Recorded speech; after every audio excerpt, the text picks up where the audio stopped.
30 pieces of silver. That's about 120 denarii, about 120 days worth of labor. That's the amount that Judas received for Jesus.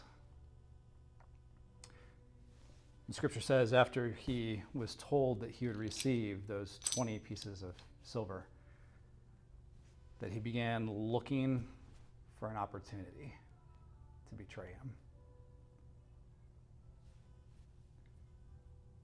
That's what was happening during Wednesday of Holy Week. And in fact, some parts of the church refer to this day as Sad Wednesday.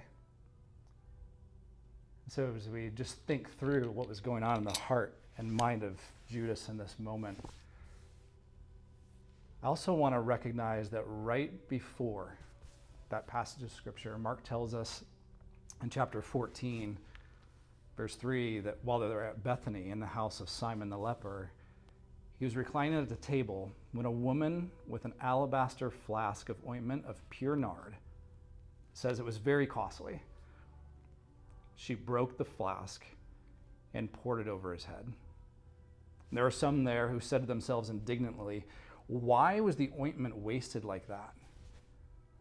For this ointment could have been sold for more than 300 denarii and given to the poor." And they scolded her.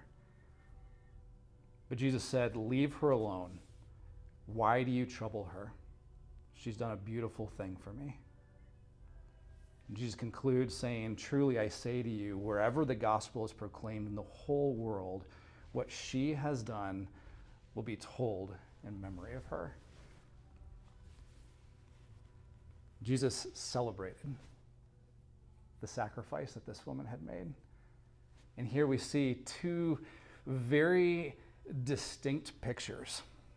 We juxtapose these two people that are forever remembered in the gospel.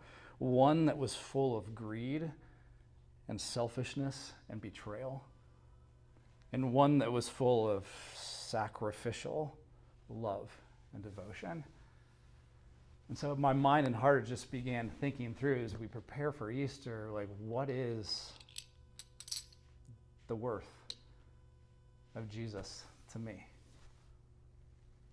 Am I somebody that finds that he's worth selling for 30 pieces of silver?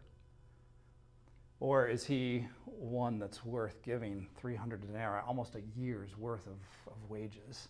Two people looking at Jesus with very different perspective of the value he had. So I encourage you as you prepare for Easter, what does Jesus mean to you? Like, how valuable is he to you? And how valuable are you to him?